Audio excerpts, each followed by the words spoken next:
Chemistry में आज नया चैप्टर स्टार्ट करने जा रहे हैं, that is chapter number 5 state of matter, number 2 liquid. That's an easy chapter, small chapter as well. एक आसान चैप्टर है, इसके अंदर देयर आर नो न्यूमेरिकल्स, कोई न्यूमेरिकल्स नहीं है, कोई डेरिवेशन नहीं है, एक भी नहीं है, जस्ट याद करने की चीज़ है। तो कुछ शॉर्ट नोट्स हैं, कुछ रीजंस हैं जो आज हम डिस्कस करेंगे लिक्विड स्टेट के अंदर। सो लिक्विड्स किसे कहते हैं आप जानते हैं कि लाइक जो वाटर है, पेट्रोल है, ऑयल है, दीज ऑल आर लिक्विड्स। तो आज इस चैप्टर के अंदर हम कंप्लीट लिक्विड्स के बारे में बात करेंगे, फ्लूइड्स के बारे में बात करेंगे, हर वो चीज़ें जो बह सकें, जो फ्लो कर सकें, उनके बारे में डिस्कशन होगी। तो जैसे कि आप जानते हैं कि गैसेस के अंदर हमने काइनेटिक मॉलिक्यूलर थ्योरी को डिस्कस किया था, केएमटी को डिस्कस किया था। बिल्कुल वैसे ही लिक्विड्स के अंदर हमें काइनेटिक मॉलिक्यूलर थ्योरी को डिस्कस करना है। काइनेटिक मॉलिक्यूलर थ्योरी ये बताती है कि लिक्विड्स के मॉलिक्यूल की मोशन की वजह से उसके अंदर किस तरह के बिहेवियर आते हैं, किस तरह की प्रॉपर्टीज उसके अंदर आती हैं, ठीक है। सो लाइक जब आप लिक्विड मॉलिक्यूल्स की बात करते हैं तो लिक्विड में क्या होता है कि जैसे एक सॉलिड गैसेस में मॉलिक्यूल्स दूर दूर होते हैं, लेकिन लिक्विड के मॉलिक्यूल्स क्या होते हैं, बहुत ज़्यादा दूर दूर नहीं होते, मतलब एक इंटरमीडिएट डिस्टेंस होता है, ना ज़्यादा ना कम, एक दरमियाना, एक मीडियम, एक एवरेज डिस्टेंस होता है दो मॉलिक्यूल्स के बीच में। तो ये लिक्विड मॉलिक्यूल्स होते हैं। तो फर्स्ट पॉइंट इसमें केएमटी का ये है कि जो लिक्विड के मॉलिक्यूल्स हैं वो इंटरमीडिएट डिस्टेंस पर हैं, मतलब सॉलिड से ज़्यादा डिस्टेंस होता है, गैसेस से कम डिस्टेंस होता है। सेकेंड पॉइंट ये है कि जो लिक्विड के मॉलिक्यूल्स हैं वो भी मूव कर सकते हैं, लेकिन गैसेस की तरह फ्री टू मूव नहीं होते हैं। इनमें लिक्विड के मॉलिक्यूल्स के लेयर एक दूसरे के ऊपर ग्लाइड कर रहे होते हैं, स्लाइड कर रहे होते हैं। इसी वजह से लिक्विड्स के अंदर फ्लो होने की एबिलिटी आती है, इसी वजह से लिक्विड फ्लो करता है, लिक्विड बहता है, लिक्विड के अंदर बहने की सलाहियत आती है। नेक्स्ट ये कि जो लिक्विड हमारे पास है उसका एक शेप की बात करेंगे तो उसका शेप फिक्स नहीं होता, it has no definite shape. अब लिक्विड जैसे हैं कि वाटर वगैरह कोई भी लिक्विड, आप उसको जिस कंटेनर में डालते हैं उस कंटेनर के शेप का हो जाता है, जग में जग के शेप का, ग्लास में ग्लास के शेप का, टैंक में टैंक के शेप का, टब में टब के शेप का, जग में जिस भी कंटेनर में डालेंगे उस कंटेनर की शेप वो ले लेगा, ठीक है। और फाइनली वॉल्यूम की बात करें तो उसका वॉल्यूम फिक्स होता है, जगह ये फिक्स करेगा हमेशा, तो शेप तो फिक्स नहीं होता बट फिक्स वॉल्यूम होता है। तो ये कुछ पॉइंट्स हैं जिसको हम कहते हैं कि main points of kinetic molecular theory of liquids. समझ में आ गई बात सारी, इजी चीज़ें, ठीक है, जो चीज़ लिखी है आपने। नेक्स्ट क्वेश्चन है कि डिफ्यूजन। नेक्स्ट हम बिहेवियर डिस्कस करेंगे, जो सबसे इंपॉर्टेंट बिहेवियर होता है इसके अंदर हम वो करते हैं डिफ्यूजन। डिफ्यूजन इन लिक्विड्स, देखो जो लिक्विड्स के अंदर भी डिफ्यूजन होती है। डिफ्यूजन किसे कहते हैं, spreading out of the molecules, molecules का फैल जाना, स्प्रेड हो जाना, that is called diffusion. Gases के अंदर तो डिफ्यूजन होती है, हमने पढ़ा था इसको चैप्टर 4 में, चैप्टर 4 जो हमारा था गैसेस, उसके अंदर हमने उसको पढ़ा था कि गैसेस डिफ्यूज़ होती हैं। खाना किचन में पक रहा है तो उसकी खुशबू बेडरूम तक चली जाती है, क्यों भाई, डिफ्यूजन की वजह से। एक परफ्यूम है, इंसान ने अपनी बॉडी पे लगाई है तो वो परफ्यूम पूरे रूम में जो है वो स्प्रेड आउट हो जाती है बिकॉज ऑफ डिफ्यूजन। लिक्विड्स के अंदर भी डिफ्यूजन होती है, लिक्विड्स के अंदर भी डिफ्यूजन होती है। अगर आप देखो तो like if you want to take a glass of water, अगर आप एक ग्लास ऑफ वाटर लेंगे, इसके अंदर आपने पानी डाल दिया और फिर इसके अंदर आपने कोई इंक इसके अंदर ड्रॉप कर दी, लेट्स से कि रेड इंक आपने इसके अंदर गिरा दी। जब आप नॉर्मली जब आप पेन वगैरह धो रहे होते हैं ना, कभी फाउंटेन पेन अपना, तो आप ये डिफ्यूजन देखने में आपको आता है कि उसके अंदर फिर जैसे इंक ड्रॉप इसमें गिरता है ना, तो वो क्या होता है, वो जो इंक है ना वो फैलनी शुरू हो जाती है, स्लोली ना वो दूर दूर तक जाके पूरे वाटर को रेड कर देती है ये। तो ये यहाँ पर आपको दिखता है कि लिक्विड के मॉलिक्यूल्स भी फैल रहे हैं, डिफ्यूज़ कर रहे हैं, एक मीडियम से दूसरे मीडियम में ट्रांसफ़र हो रहे हैं। लेकिन गैसेस जिस तेज़ी के साथ फैलते हैं, लिक्विड्स उस तेज़ी के साथ नहीं फैलते। रीज़न क्या है कि लिक्विड के मॉलिक्यूल्स आपस में करीब करीब हैं, इंटरमॉलिक्यूलर डिस्टेंस कम है ना, तो जब आपस में इंक के और वाटर के मॉलिक्यूल जब स्प्रेड हो रहे होते हैं ना, तो आपस में टकराते हैं और इस टकराव की वजह से क्या होता है कि इनकी स्पीड जो है वो डाउन हो जाती है। बस समझ आ गई। और वो टॉपिक है इंटरमॉलिक्यूलर फोर्सेस का। देखिए इंटरमॉलिक्यूलर फोर्सेस किसे कहते हैं। केमिकल बॉन्ड की अगर बात की जाए, when we talk about chemical bond, तो केमिकल बॉन्ड तो आपको पता है, chemical bond is actually a force. ये हमने चैप्टर 3 में पढ़ रखा है केमिकल बॉन्ड, कल इसका टेस्ट भी है। केमिकल बॉन्ड असल में फोर्स है, केमिकल बॉन्ड एक फोर्स है जो एटम्स और मॉलिक्यूल्स को साथ में बांध कर रखती है। एटम्स और मॉलिक्यूल्स को साथ में जोड़ कर रखती है, बाइंड करके रखती है। अब केमिकल बॉन्ड हमारे पास दो टाइप्स के होते हैं। We have two types of chemical bond. अच्छा, अब ये सारी चीज़ें आपने कॉपी में लिख ली है ना, आप सिर्फ समझना है इसको, ठीक है, लिखना कुछ नहीं। अगर आप एक्स्ट्रा नॉलेज के लिखना चाहो तो आप लिख सकते हो, बट जितना पेपर में आएगा उतना मैंने आपको लिखवा दिया। केमिकल बॉन्ड दो टाइप्स के हैं, ठीक है। एक हमारे पास होता है दैट इज़ कॉल्ड, जिसको हम लोग कहते हैं इंट्रा मॉलिक्यूलर बॉन्ड या इंट्रा मॉलिक्यूलर फोर्सेस, और कुछ हमारे पास होते हैं जिसको हम लोग कहते हैं this is called intermolecular forces. अच्छा, इंट्रामोलिकुलर फोर्सेस को ही नाम दिया जाता है this is also known as primary bond, और इन्हीं इंट्रामोलिकुलर फोर्सेस को कहा जाता है they are also known as secondary bonds. फर्क क्या है दोनों में? इंट्रा मतलब होता है अंदर, इनसाइड समथिंग, इंट्रा, और इंटर मीन्स होता है आउटसाइड ऑफ समथिंग, ठीक है, किसी चीज़ के बाहर। तो intra and inter both are opposite words, both are antonyms. Intramolecular forces वो फोर्सेस जो मॉलिक्यूल के अंदर है, ये वो फोर्सेस हैं जो एक एटम को दूसरे एटम से जोड़ती हैं। एटम को एटम से जोड़ने वाली ताकत कहलाती है that is called intramolecular forces, और एटम एटम जुड़कर मॉलिक्यूल बन जाता है। अब होता है क्या है, जो एक मॉलिक्यूल है वो भी दूसरे मॉलिक्यूल से जुड़ा होता है, like this is a molecule and it is also bonded to another molecule. अब ये जो हमारे पास फोर्स है this is called intramolecular force, जो मॉलिक्यूल के बाहर है, ठीक है। तो दो तरह के फोर्सेस हमारे पास हैं, एक इंट्रामोलिकुलर फोर्स और एक इंट्रामोलिकुलर फोर्स। जैसे वाटर के बारे में बात की जाए, पानी की बात की जाए मॉलिक्यूल में, जैसे कि अगर हम वाटर ले लेते हैं तो वाटर ये है HOH, एक मॉलिक्यूल वाटर का, और ये HOH वाटर का दूसरा molecule. This is first molecule and this is the second molecule. दो मॉलिक्यूल वाटर के हमने ले लिए। अब आपको पता है ये जो अंदर बॉन्ड बना हुआ है मॉलिक्यूल के अंदर, ये हमारे पास है प्राइमरी बॉन्ड या इंट्रामोलिकुलर फोर्सेस हैं ये, और ये एक मॉलिक्यूल है, ये दूसरा मॉलिक्यूल है। अब ये दोनों मॉलिक्यूल भी साथ में कनेक्टेड होते हैं। ये जो कनेक्टेड है दिस इज इंट्रामोलिकुलर फोर्सेस, या इसको हम कहते हैं सेकेंडरी बॉन्ड्स। बात समझ में आ गई? मॉलिक्यूल के अंदर जो बॉन्ड है वो इंट्रामोलिकुलर है, और मॉलिक्यूल के बाहर जो है वो हमारे पास इंट्रामोलिकुलर बॉन्ड है। This is intra and this is inter. समझ में आ गई बात? क्या डिफरेंस है दोनों में? बहुत बेसिक सा डिफरेंस है। इंट्रामोलिकुलर फोर्सेस जितने भी होते हैं बच्चों, वो बहुत ज़्यादा स्ट्रॉन्ग होते हैं, ये स्ट्रॉन्ग फोर्सेस होती हैं, और जो इंट्रामोलिकुलर फोर्सेस जितनी भी होती हैं वो इसके मुकाबले में वीक होती हैं। एटम को एटम से जोड़ने वाली ताकतें मुख्तलिफ़ किस्म की हैं।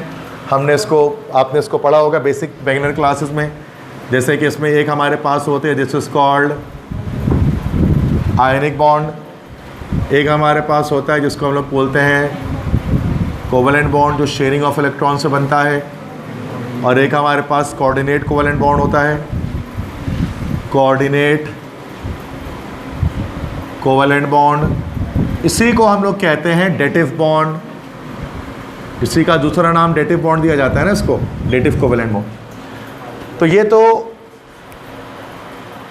स्ट्रॉन्ग बॉन्ड्स है सारे, ये वो बॉन्ड्स हैं जो एटम को दूसरे एटम से जोड़ते हैं। हमें ये नहीं पढ़ना है, ये टॉपिक ही नहीं हमारा, हमारी हेडिंग ही वही लगी हुई है इंटरमोलिकुलर फोर्सेस। तो कभी भी उसको पढ़ते हुए ये चीज़ जहन में नहीं लानी है, ये अलग चीज़ है, ठीक है। इंट्रामोलिकुलर फोर्सेस की बात की जाए तो इंट्रामोलिकुलर फोर्सेस हमारे पास ये भी मल्टीपल टाइप्स की होते हैं, जो मॉलिक्यूल को मॉलिक्यूल से जोड़ते हैं।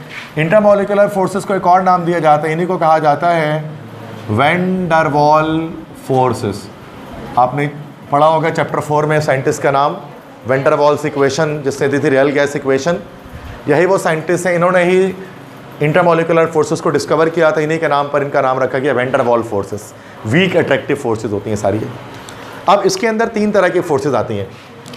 अगर हम इसकी बात करें इंट्रामोलिकुलर फोर्सेस के, इसमें 3 बॉन्ड हैं, 3 तरह के।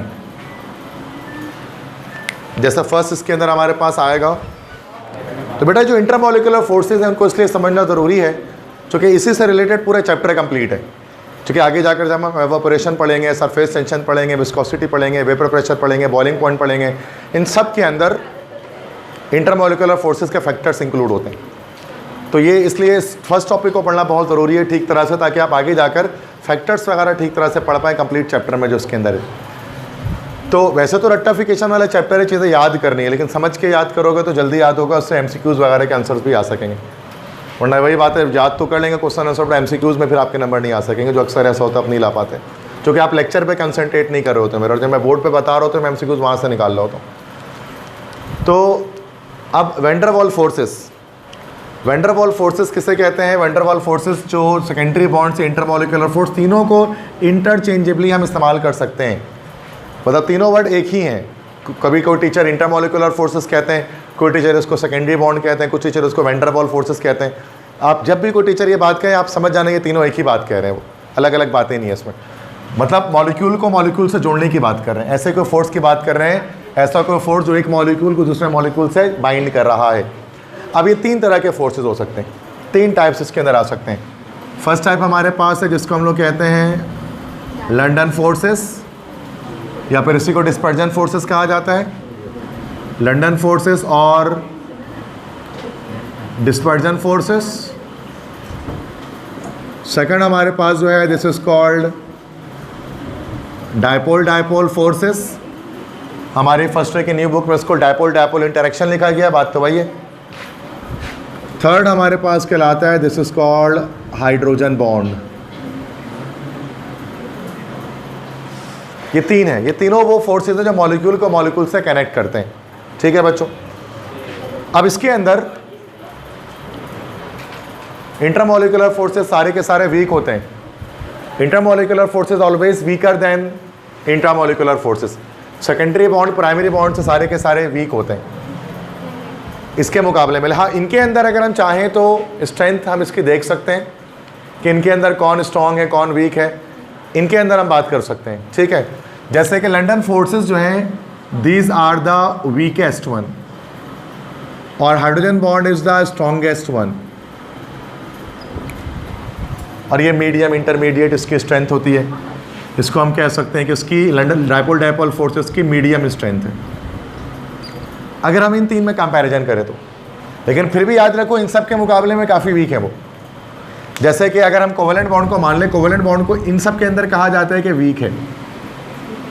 इन तीनों बॉन्ड में सबसे वीक बॉन्ड कोवेलेंट बॉन्ड को माना जाता है प्राइमरी के अंदर। अब यहाँ हो, यहाँ जिसको हम हाइड्रोजन बॉन्ड को कह रहे हैं ना कि भाई ये स्ट्रॉन्गेस्ट बॉन्ड है, ये 10% स्ट्रेंथ, ये कितना रखता है 10% स्ट्रेंथ ऑफ कोवेलेंट बॉन्ड। ये लिखा है मैंने, आपको लिखने की नीड नहीं है अभी, बल्कि अभी तो नहीं किया हमने, डायपोल डायपोल किया, सॉरी। तो हाइड्रोजन बॉन्ड 10% स्ट्रेंथ रखता है सिर्फ, मतलब जो इसका वीकेस्ट है ना वहाँ उसके भी हल्का उसका स्ट्रॉन्गेस्ट है। जो उसका स्ट्रॉन्गेस्ट है उसके वीकेस्ट के मुकाबले में भी नहीं आ सकता, सिंपल सी बात है।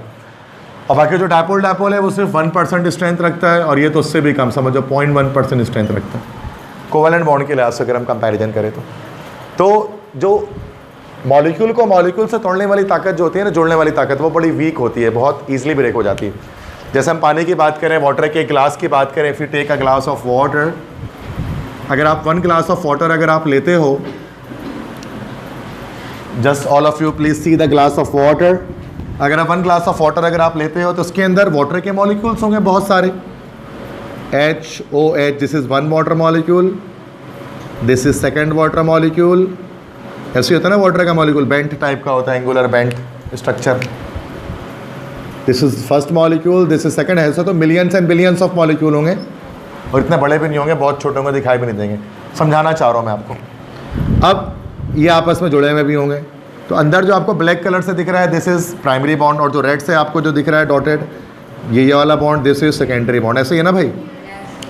अब आप ये वाला बॉन्ड आराम से ब्रेक कर सकते हैं, बस इसको आप हीट कर दो, क्या होगा, सारे मॉलिक्यूल यहाँ से एक एक करके बाहर निकल जाएंगे, एवापोरेट हो जाएंगे। मतलब आप पानी को हीट कर देते हैं तो ये बॉन्ड ऑटोमेटिकली टूट जाता है, और सारे वाटर के लिक्विड जो है ना वो गैस बन के उड़ जाता है। इतना आसान है, बच्चा इस बॉन्ड को तोड़ सकता है आराम से। सिर्फ चूल्हे को, मतलब पानी में जो है, पानी को पतीली में डालकर उसको चूल्हे पर रख के चूल्हे को ऑन कर देना है, स्टोव को, और आपने सारे जो सेकेंडरी बॉन्ड तोड़ देने। बॉन्ड टूटते हुए दिखेगा नहीं आपको, लेकिन आप मान लें केमिस्ट्री का कॉन्सेप्ट ये है कि वो बॉन्ड टूट जाता है।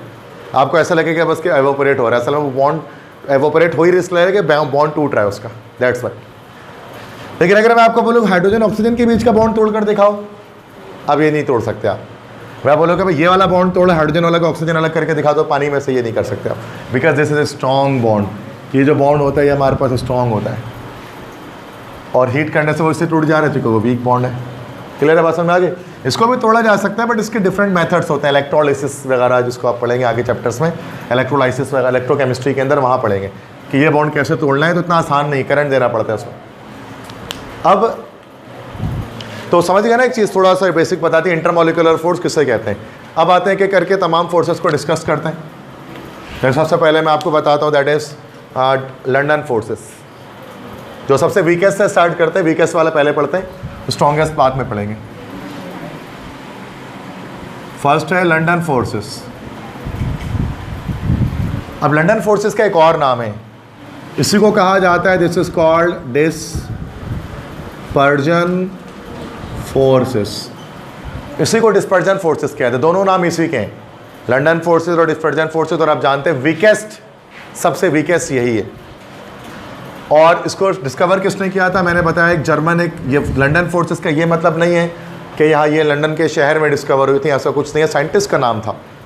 वैसे तो इंग्लैंड का एक सिटी भी है लंदन सिटी, बट इस लंदन का ताल्लुक उस शहर से नहीं है। एक जर्मन, बल्कि वो रहते भी कहीं और थे, जर्मनी में थे, एक जर्मन फिजिशिस्ट थे, माहिर तबियात थे, जिनका नाम था फ्रिट्स लंदन। इन्होंने उसको डिस्कवर किया था, that's what is called London forces. अब ये लंदन फोर्सेस होती क्या हैं, किसके बीच एग्जिस्ट करती हैं? पहली बात तो वीकेस्ट है, ठीक है। और एग्जिस्ट किन के बीच में करेगी? हमेशा एग्जिस्ट करेगी नॉन पोलर मॉलिक्यूल्स के बीच में। इसको इस तरह से बना देते हैं कि एक नॉन पोलर ये रहा, दूसरा नॉन पोलर ये रहा। अगर ये दो मॉलिक्यूल नॉन पोलर हैं, जैसे ये एक नॉन पोलर है और दूसरा नॉन पोलर है, तो नॉन पोलर मॉलिक्यूल के बीच में जो अट्रैक्शन आती है वो हमारे पास कहलाते हैं this is called London forces. अब सवाल ये पैदा होता है कि नॉन पोलर मॉलिक्यूल्स क्या हैं? तो नॉन पोलर मॉलिक्यूल्स हमने इससे पहले चैप्टर में पढ़ लिया है, डायपोल मूवमेंट के अंदर पोलर नॉन पोलर दोनों बताए थे। नॉन पोलर मॉलिक्यूल जिसमें पोल्स नहीं आते, जिसमें चार्जेस नहीं होते, या तो वो होमोडायटोमिक मॉलिक्यूल होंगे या तो वो होमोडायटोमिक मॉलिक्यूल होंगे। फॉर एग्जांपल H2 हो गया या Cl2 हो गया या Br2 हो गया या I2, ये सारे होंगे आइदर दीज, या फिर वो हमारे पास पोलियोटोमिक मॉलिक्यूल्स भी हो सकते हैं। लेकिन पोलियोटोमिक मॉलिक्यूल्स के अंदर नॉन पोलर चेक करने का तरीका क्या होता है कि मॉलिक्यूल सिमेट्रिकल होना चाहिए। याद आया कुछ? जैसे कार्बन डाइऑक्साइड, जैसे मीथेन, याद आया कुछ? ये सारी कहानी हो चुकी है भाई, इसको दोबारा से नहीं बताऊंगा मैं कैसे नॉन पोलर है। अगर आप क्लास में सोए हुए थे तो आपको मसला आएगा, जागे हुए थे तो आपको पता है क्या चल रहा है, ठीक है। अब इनके बीच में अब ये मॉलिक्यूल भी साथ में जुड़े हुए होते हैं, ये भी साथ में जुड़ सकते हैं आपस में, एक मॉलिक्यूल दूसरे मॉलिक्यूल से भी जुड़ सकता है थ्रू नॉन पोलर मॉलिक्यूल। जब भी जुड़ेंगे तो ये हमारे पास होगा दैट इज लंदन फोर्सेस। लेकिन ये सबसे वीकेस्ट है, ये टेम्पोररी बॉन्ड होता है। It is the electrostatic attraction between temporarily polarised atom. जैसे मिसाल के तौर पे हवा में, एयर में नाइट्रोजन गैस है 78%, ऑक्सीजन गैस है 21%, कार्बन डाइऑक्साइड भी होगी 1%। सारे नॉन पोलर गैसेस हवा में मौजूद हैं, नाइट्रोजन, ऑक्सीजन, कार्बन डाइऑक्साइड सब नॉन पोलर हैं। अब ये हर तरफ, चारों तरफ मॉलिक्यूल्स मौजूद हैं। अब जब नाइट्रोजन के दो मॉलिक्यूल्स आपस में जब करीब आते हैं ना, तो उस वक्त ये बॉन्ड इस्टेब्लिश हो जाता है। और हाँ, करीब आने पर टेम्पोररी एक बॉन्ड, और जब ये दूर जाते हैं, मतलब मॉलिक्यूल जब आपस में करीब आएंगे तो बॉन्ड बनेगा, उसके बाद जब दूर जाएंगे तो बॉन्ड टूट जाएगा। टेम्पोररी किस तरह से देखें? अब जैसे कि नाइट्रोजन की बात कर लेते हैं, नाइट्रोजन के एक मॉलिक्यूल की, ये हमारे पास this is one nitrogen molecule and this is second nitrogen molecule, ठीक है।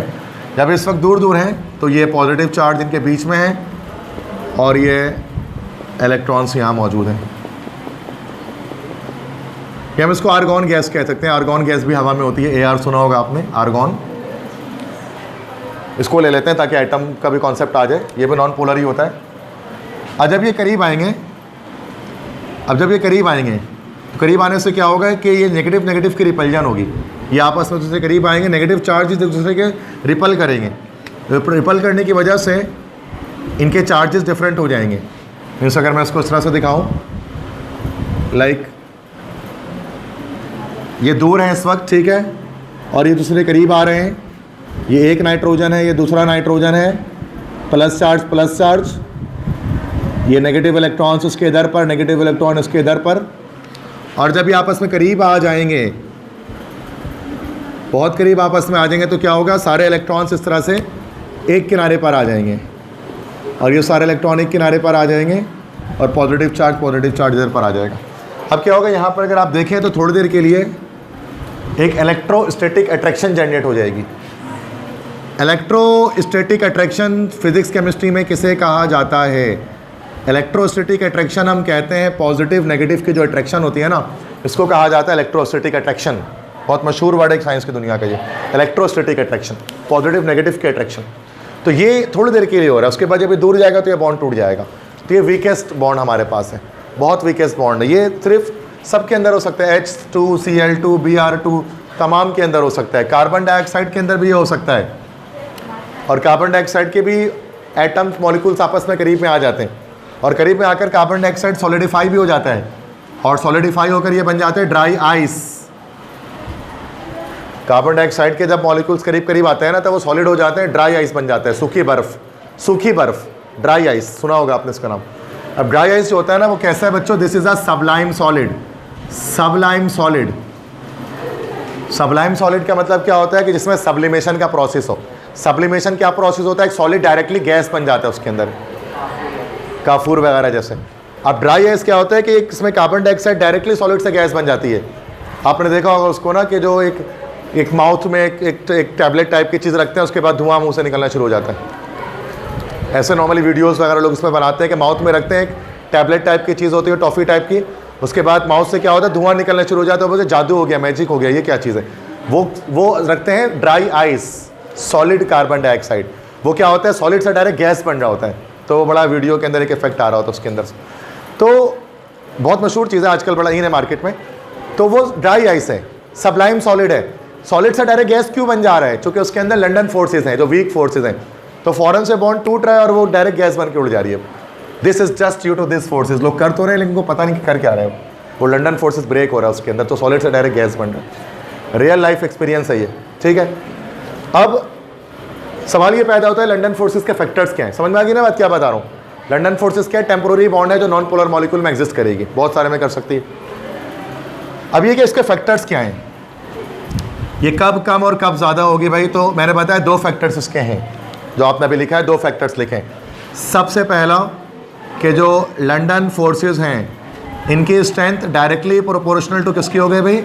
Size of atom. जितना ज़्यादा बड़ा एटम का साइज होगा, उतने ज़्यादा लंडन फोर्सेस स्ट्रॉन्ग आएंगी। साइज पर डिपेंड करेगी, जितना बड़े एटम, जितना बड़ा एटम, उतना ज़्यादा स्ट्रॉन्गर लंडन फोर्स उसके अंदर एग्जिस्ट करेगा। मिसाल के तौर पर लेट से एक एग्जांपल लेते हैं, जैसा कि अगर यहाँ पर हम लेट से के एक क्वेश्चन लिख देते हैं, कि MCQs लिखते हैं, क्वेश्चन लिख देते हैं कि which has strongest London force.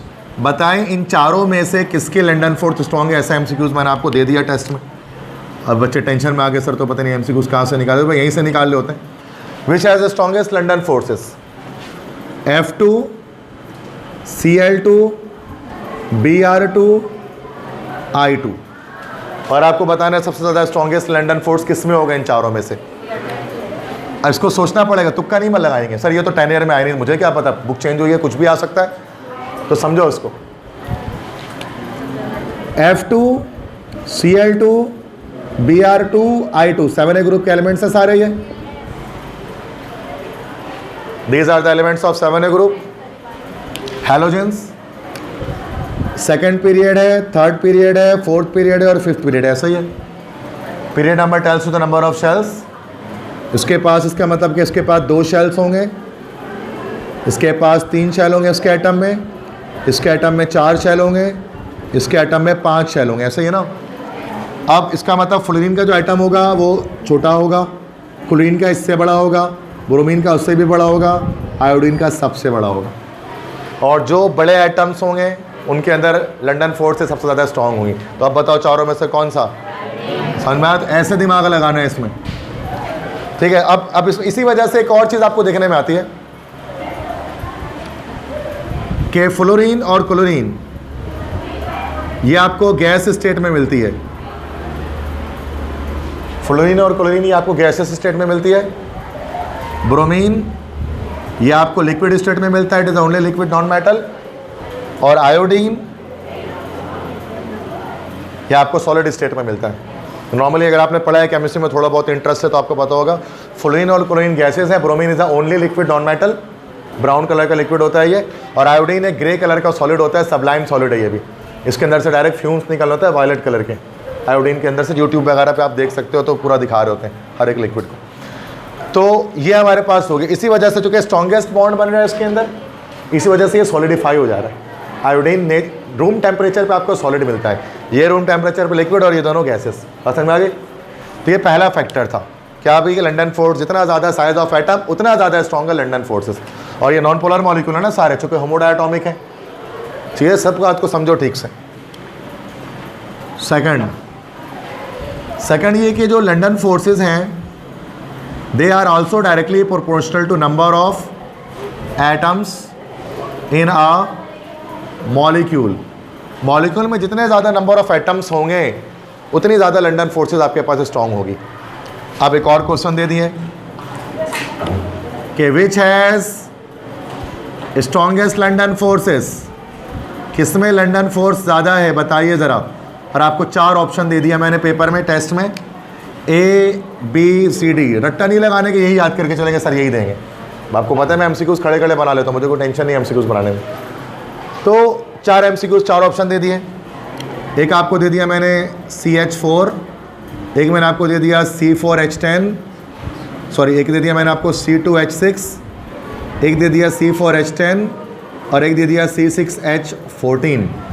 और पूछा बताओ इसके अंदर सबसे स्ट्रॉन्गेस्ट लंडन फोर्स किसके अंदर है, जिसके अंदर सबसे ज़्यादा एटम्स हैं। तो A B C D चारों में से ज़्यादा एटम किसके पास है, D के पास है।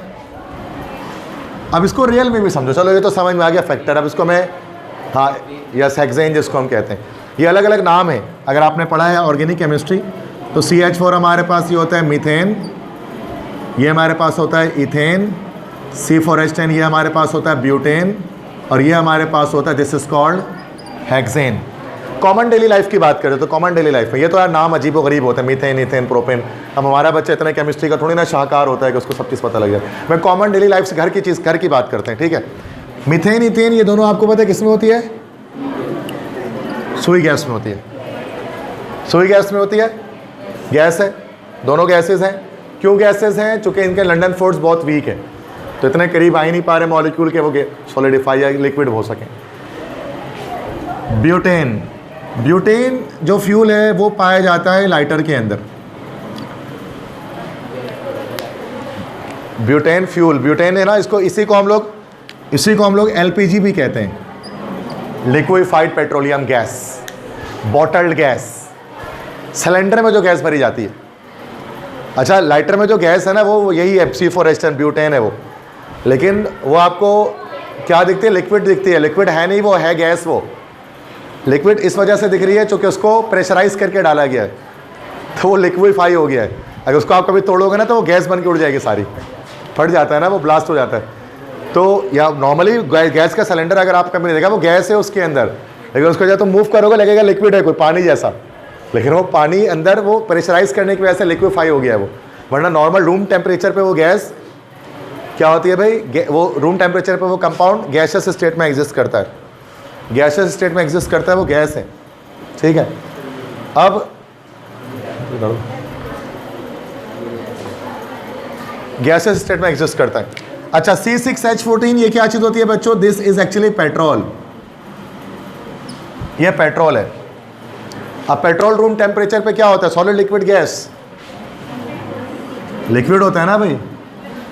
अब देखो जिसके अंदर सबसे स्ट्रॉन्गेस्ट लंडन फोर्सेस आ रहे हैं उसके मॉलिक्यूल करीब करीब होकर क्या बन जा रहे हैं, लिक्विफाई हो जा रहे हैं। सारे हाइड्रोकार्बन, सारे अल्केन्स हैं, मीथेन, इथेन, ब्यूटेन, हेक्सेन, लेकिन इनके स्टेट्स अलग अलग होती हैं। चूंकि जितना ज़्यादा कार्बन बढ़ते रहता है लंडन फोर्सेस स्ट्रॉन्ग होती रहती हैं और वो गैस से लिक्विड और लिक्विड से आगे जाकर सॉलिड भी बन जाती हैं। आपने पढ़ा होगा पैराफिन वैक्स वगैरह के बारे में, एसफाल्ट टार जो पेट्रोलियम से निकलता है, तो वो सब सॉलिडिफाई होता है।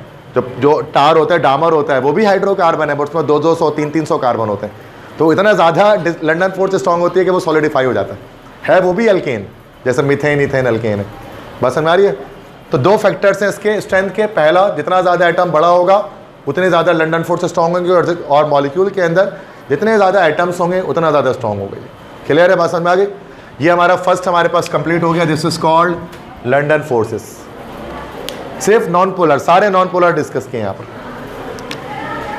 नेक्स्ट इसके बाद क्या हमारे पास है? This is called dipole forces. Next is called dipole forces. Okay, so dipole forces second है। टोटल 3 इंटरमॉलिक्यूलर फोर्सेस हैं। सेकंड डिस्कस कर रहे हैं, that is called dipole forces. अब डायपोल के बारे में मैंने आपको उससे पहले बताया था। डायपोल क्या होते हैं? डायपोल आर एक्चुअली 2 पोल्स इसके अंदर होंगे। एक डायपोल हमारे पास एक पोलर मॉलिक्यूल कहलाता है, एक पोलर मॉलिक्यूल हमारे पास एक डायपोल कहलाता है। ठीक है, तो डायपोल फोर्सेस ये वो फोर्सेस होंगे जो पोलर मॉलिक्यूल में होंगे। तो देखो, लंडन फोर्स और डायपोल में इतना सा सिर्फ फर्क है कि ये नॉन पोलर में होता है और ये पोलर में होता है।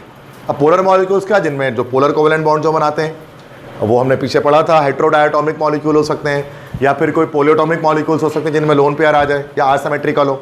याद है ये सब? तो अब डायपोल फोर्सेस में हमारे पास ये क्या है? This is also electrostatic attraction. इसकी फोर्स ये थोड़ी सी ज़्यादा स्ट्रेंथ होती है। हम कह सकते हैं कि इसकी 1% स्ट्रेंथ रखता है ये नॉर्मल कोवेलेंट बॉन्ड की। मतलब स्ट्रेंथ के लिहाज से ये थोड़ा सा ज़्यादा हमारे पास स्ट्रॉन्ग है डायपोल फोर्स।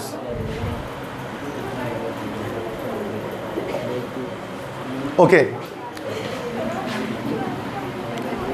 सो डायपोल फोर्सेस पोलर मॉलिक्यूल्स के बीच में एग्जिस्ट करती हैं। ये भी एक इलेक्ट्रोस्टैटिक अट्रैक्शन है।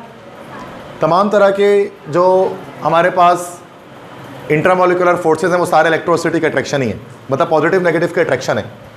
तो डायपोल फोर्सेस की स्ट्रेंथ लंडन फोर्सेस के मुकाबले में थोड़ी ज़्यादा होती है, उसकी ताकत, उसकी कुव्वत। अब ये तमाम पोलर मॉलिक्यूल्स के अंदर एग्जिस्ट करेगी, जैसे कि HCl में एग्जिस्ट करेगी। ठीक है, HCl में करेगी इस तरह से, और भी कोई कंपाउंड है, IBr कोई कंपाउंड है, इसमें एग्जिस्ट करेगी। ClF एक कंपाउंड है, इसमें एग्जिस्ट करेगी, ETC। जितने भी हेट्रोडायटोमिक मॉलिक्यूल्स होंगे, क्योंकि आपको पता है पोलर मॉलिक्यूल्स हमारे पास होते हैं हेट्रोडायटोमिक मॉलिक्यूल्स होते हैं। ठीक है, तो 2 एटम्स जो डिफरेंट एटम्स से मिलकर बनते हैं, और होमोडायटोमिक जो होते हैं हमारे पास वो नॉन पोलर होते हैं। अब इनके बीच में देखें किस तरह से डायपोल फोर्सेस आती हैं। जैसे HCl की बात कर लेते हैं, हाइड्रोक्लोरिक एसिड। जैसे एक HCl देखते हैं, ये HCl है, हेट्रोडायटोमिक मॉलिक्यूल है, एक पोलर मॉलिक्यूल है, एक डायपोल है। और दूसरा हमारे पास एक और HCl है, दिस इज अनदर HCl, ये भी हमारे पास एक हेट्रोडायटोमिक मॉलिक्यूल है। तो 2 डायपोल्स आ गए, तब इसको डायपोल फोर्सेस कहते हैं। 2 डायपोल के बीच इंटरेक्शन शो करता है। अब इसमें आपको पता है इलेक्ट्रोनेगेटिविटी का फ़र्क आएगा। हाइड्रोजन कम की इलेक्ट्रोनेगेटिविटी कम है 2.1, क्लोरीन की ज़्यादा है 3.0। हाइड्रोजन की 2.1 है, क्लोरीन की 3.0 है। तो क्लोरीन क्या करेगा? इलेक्ट्रॉन पेयर को खींच लेगा अपने पास, तो पोलर कोवेलेंट बॉन्ड हो जाएगा, माइनस आ जाएगा और यहाँ प्लस आ जाएगा, जैसा हमने पढ़ा है पिछले चैप्टर में। और यहाँ पर प्लस आ जाएगा, यहाँ पर माइनस, ऐसे ही होगा। अब ये 2 मॉलिक्यूल है, इसके अंदर जो बॉन्ड आपको दिख रही है वो तो कोवेलेंट बॉन्ड है, नॉर्मल जो आपका कोवेलेंट बॉन्ड होता है, ये वाला बॉन्ड, ये तो कोवेलेंट बॉन्ड बना हुआ है जो कि एटम को एटम से जोड़ रहा है। अब इस मॉलिक्यूल का प्लस क्या दूसरे मॉलिक्यूल को माइनस को जोड़ सकता है? अपोजिट चार्जेस के बीच में अट्रैक्शन होती है। नाउ दिस, ये जो अट्रैक्शन आ रही है, this is called dipole force. समझ रहे हो बात? अब HCl के जो मॉलिक्यूल साथ में जुड़े होंगे वो लंडन फोर्सेस से नहीं जुड़े होंगे, वो डायपोल फोर्स से जुड़े होंगे, क्योंकि वो पोलर है। एक और देख लो एग्जाम्पल, नहीं समझ में आए तो ClF, एक ClF ये रहा, दूसरा ClF ये रहा, ClF। ठीक है, यहाँ पे भी, इसमें भी एक दिखाता हूँ मैं आपको। अब फ्लोरीन की इलेक्ट्रोनेगेटिविटी होती है 4.0, सबसे ज़्यादा इलेक्ट्रोनेगेटिव होता है, और क्लोरीन तो 3.0। अब इसमें क्या होगा कि इलेक्ट्रॉन पेयर जो है वो फ्लोरीन खींच लेगा अपने पास कोवेलेंट बॉन्ड का, तो उस पर नेगेटिव चार्ज आ जाएगा फ्लोरीन पे, और क्लोरीन पे इस वक्त पॉजिटिव चार्ज आ जाएगा। अब क्या होगा? क्या ये प्लस वाले इस माइनस से अट्रैक्ट करेगा? ये भी लंडन फोर्सेस। और क्या ये प्लस वाला अगले F माइनस से करेगा अगले मॉलिक्यूल के, और ये F माइनस अगले Cl प्लस से करेगा अगले मॉलिक्यूल के। इस तरह से सारे ClF के जो मॉलिक्यूल्स हैं वो साथ में जुड़े होंगे। This is called dipole dipole forces. The electrostatic attraction between positive end of one molecule and negative end of another molecule is called dipole dipole forces. और ये क्या है हमारे पास, the electrostatic attraction between temporarily polarised atoms is called London forces. ये भी electrostatic attraction है, but कैसे, टेम्पोरेरली पोलराइज्ड एटम। क्योंकि ये जो पोल्स जनरेट हो रहे हैं ये टेम्पोररी हैं, ये टेम्पोररी डायपोल्स क्रिएट हो रहे हैं। जब तक करीब है पोल्स हैं, जब ये दूर गए पोल्स मिट जाएंगे, ख़त्म हो जाएंगे, टूट जाएंगे, और यहाँ पर परमानेंट चार्जेस क्रिएट हुए हैं, तो ये ज़्यादा स्ट्रॉन्ग है। बात समझ में आ गई? तो जितने पोलर मॉलिक्यूल्स उनमें डायपोल डायपोल फोर्सेस आएंगे, जिसने भी नॉन पोलर उसके अंदर लंडन फोर्सेस आएगी। अब एक थर्ड हमारे पास बचा है जिसको हम कहते हैं हाइड्रोजन बॉन्ड, जो स्ट्रॉन्गेस्ट है। अभी कल हम इसके बारे में डिस्कस करेंगे कि हाइड्रोजन बॉन्ड में किस तरह से वो बनता है मॉलिक्यूल्स के बीच में। क्लियर है यहाँ तक?